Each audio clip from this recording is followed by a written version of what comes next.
जय हिंद एवरीवन, स्वागत है आपका अभिनेशन 111 के एक नए एपिसोड में, जहां आपके लिए लेकर आते हैं इंडियन डिफेंस की प्रमुख अपडेट्स को। सबसे पहले तो चैनल को सब्सक्राइब करना मत भूलिएगा। आज की अपनी अपडेट की हम शुरुआत करने वाले हैं भारत फोर्ज और टाटा एडवांस सिस्टम लिमिटेड को लेकर आई एक बड़ी रिपोर्ट से।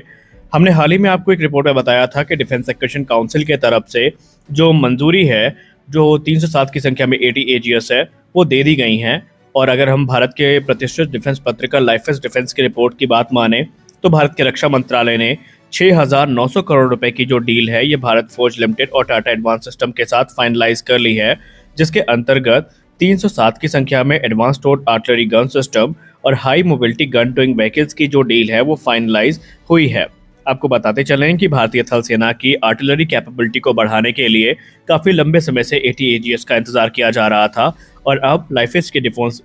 डिफेंस की रिपोर्ट के हिसाब से ये हमारा इंतजार खत्म होता नजर आ रहा है। यानी अब हम ये कह सकते हैं कि ऑफिशियली भारतीय थल सेना की जो आर्टिलरी रेजिमेंट है उसको एक बड़ा बूस्ट मिल गया है। हमारी अगली बड़ी अपडेट तेजस प्रोग्राम से संबंधित है, और जिस चीज़ का इंतजार हमें काफ़ी लंबे समय से था और जिसके चलते एयरक्राफ्ट की डिलीवरी में डिले हो रही थी, उस समस्या का पहला समाधान हो चुका है। जनरल इलेक्ट्रिक के जनरल मैनेजर शॉन वरेन ने एक मीडिया वक्तव्य में कंफर्म कर दिया है कि उन्होंने हिंदुस्तान एरोनॉटिक्स लिमिटेड को 99 इंजन की जो डील फाइनलाइज हुई थी F404 इंजन की, उनमें से जो पहला इंजन है वो डिलीवर कर दिया है। उन्होंने कहा कि we are excited to deliver the first of 99 F404 engine to our valued customer Hindustan Aeronautics Limited. यानी उन्होंने कंफर्म किया है कि HAL को जो पहला इंजन है ये डिलीवर कर दिया गया है, और अब चरणबद्ध तरीके से फाइनेंशियल ईयर 2025-26 में तकरीबन 12 इंजन को डिलीवर करने की जो बात है उसको पूरा करने पर जनरल इलेक्ट्रिक का विशेष ध्यान है। इसके बाद 2026 से ये अनुमान लगाया जा रहा है कि तकरीबन 20 इंजन प्रति वर्ष की दर से हिंदुस्तान एरोनॉटिक्स लिमिटेड को डिलीवर किए जाएंगे। यानी अब जो इंजन है वो मिल चुका है, और इसी के साथ संभावनाएं प्रबल हैं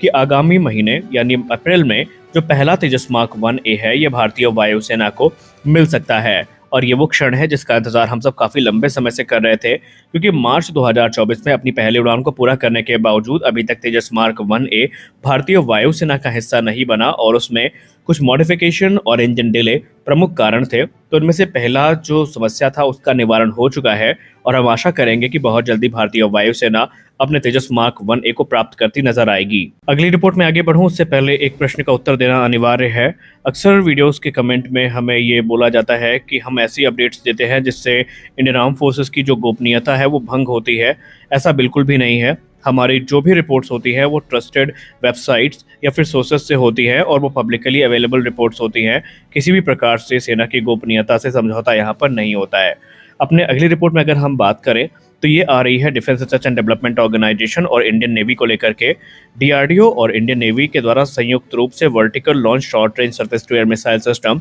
यानी VLSR SAM का सक्सेसफुल टेस्ट पूरा किया जा चुका है, और इस पे रक्षा मंत्री राजनाथ सिंह जी ने बधाई भी दी है। दरअसल अगर हम प्रेस रिलीज की बात माने तो defence research and development organisation और भारतीय नौसेना की तरफ से VLSR SAM का जो सक्सेसफुल टेस्ट है ये integrated test range Chandipur Orissa से किया गया है, और ये टेस्ट 26 मार्च 2025 को टर्बुलेंट पे पूरा किया गया है। इस टेस्ट के दौरान जो वर्टिकल लॉन्चर है उसकी सहायता से एक हाई स्पीड एरियल टारगेट जो कि काफ़ी क्लोज रेंज में और लो एल्टीट्यूड पर उड़ान भर रहा था उसको टारगेट बनाया गया है। रिपोर्ट्स में बताया गया है कि काफ़ी कम रेंज में और कम एल्टीट्यूड पर इस मिसाइल ने काफ़ी बेहतरीन परफॉर्म किया है, और इसने जो हाई टर्न रेट है उसको एग्जीक्यूट करते हुए जो टारगेट है उसको काफ़ी क्लोज रेंज में इंगेज भी किया है। और यहाँ पर मिसाइल की जो एजिलिटी, रिलायबिलिटी और पिन पॉइंट एक्यूरेसी है वो हमें देखने को मिली है। VLSR SAM भारत के उस लेयर्ड एयर डिफेंस नेटवर्क का एक अहम हिस्सा होने वाला है जो शॉर्ट रेंज पे जो लो फ्लाइंग टारगेट्स है उनको न्यूट्रलाइज करने में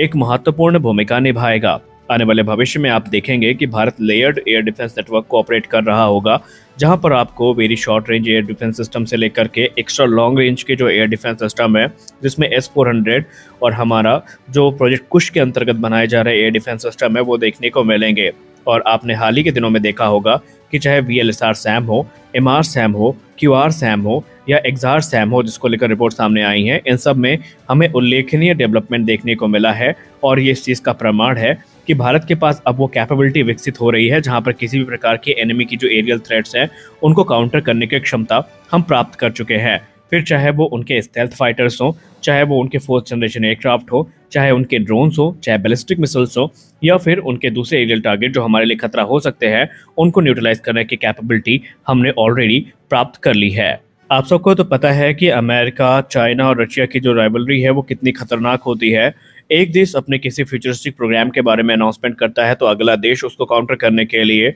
कुछ ना कुछ इंपॉर्टेंट अपडेट्स जो है वो पब्लिकली अवेलेबल कर देता है। आपने हाल ही में सुना होगा कि अमेरिका की तरफ से F-47 को लेकर बातचीत करी गई, जहां पर उन्होंने नेक्स्ट जनरेशन स्टेल्थ फाइटर की बात करी। और इसी बीच चाइना की तरफ से जो उनका J-36 है, जो कि उनका 6th जनरेशन फाइटर एयरक्राफ्ट है, इसका सबसे हाई डेफिनेशन और सबसे क्लियर वीडियो जो है वो उन्होंने जारी कर दिया। इस वीडियो में आप एयरक्राफ्ट को लैंड करते देख पा रहे होंगे और इसको लेकर ये क्लेम किया जाता है कि ये चाइना का जो स्टेल्थ फाइटर है ये न सिर्फ काफ़ी घातक होने वाला है, बल्कि इसको रडार से जो रडार को एवेट करने की जो क्षमता प्रदान की गई है वो काफ़ी बेहतरीन है। और ये एक कह सकते हैं पैरामीटर सेट करेगा जो कि 5th जनरेशन और 6th जनरेशन को डिफरेंशिएट करने के काम में आएंगे। हालांकि ये सब अभी अंडर डेवलपमेंट है और इनके प्रोडक्शन वेरिएंट को आने में टाइम लगने वाला है। हम सब जानते हैं कि भारत में इस समय आत्मनिर्भर भारत इनिशिएटिव को काफ़ी ज़्यादा बल दिया जा रहा है और हम अपनी अधिकतर जो रक्षा ज़रूरतें हैं उनको पूरा करने के लिए पब्लिक और प्राइवेट सेक्टर की तरफ देख रहे हैं। और इसी क्रम में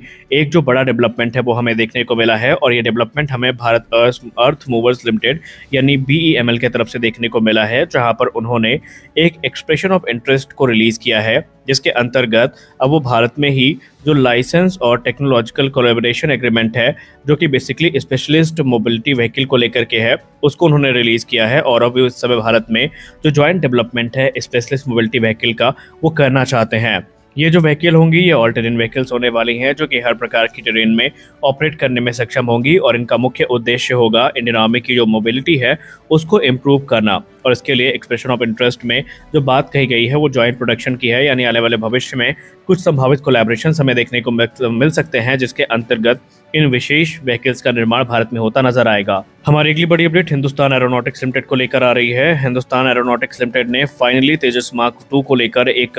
नई रिपोर्ट सामने रख दी है, जहां पर उन्होंने कहा है कि तेजस मार्क 2 का जो 60% डेवलपमेंट है ये पूरा हो चुका है, यानी असेंबली लाइन में 60% तक काम पूरा हो चुका है। जहां पर इस समय जो active electronically scanned array radar और एवियोनिक सेक्शन है ये इंटीग्रेशन से गुजर रहे हैं और भी दूसरे पार्ट्स और कंपोनेंट्स जो हैं वो इंटीग्रेट किए जा रहे हैं। HAL के अधिकारी ने मीडिया से बात करते हुए कहा कि जिस प्रकार का डेवलपमेंट आगे बढ़ रहा है हमें पूरी उम्मीद है कि अक्टूबर के अंत तक इसका जो पूरा 100% काम है कंप्लीट हो जाएगा और नवंबर में रोल आउट करने के बाद जो ग्राउंड रन टेस्ट हैं, लो स्पीड और हाई स्पीड टैक्सी ट्रायल है वो आयोजित किए जाएंगे और मार्च में इसकी पहली उड़ान को आयोजित करने के बाद इसको जो एरोनॉटिकल टेस्ट रेंज है चित्रदुर्गा वहां पर रिलोकेट कर दिया जाएगा, जहां पर ये सिलसिलेवार टेस्टिंग से गुजरेगा और वहां पर तकरीबन 4 प्रोटोटाइप्स बनाए जाएंगे टोटल, जो कि टेस्टिंग फेज को जल्दी से जल्दी पूरा करने में योगदान देंगे और 2028 तक इसको प्रोडक्शन क्लियरेंस देने का प्लान यहां पर एग्जीक्यूट किया जाएगा। तो आज के इस वीडियो में बस इतना ही। आशा करते हैं वीडियो आपको अच्छी लगी होगी।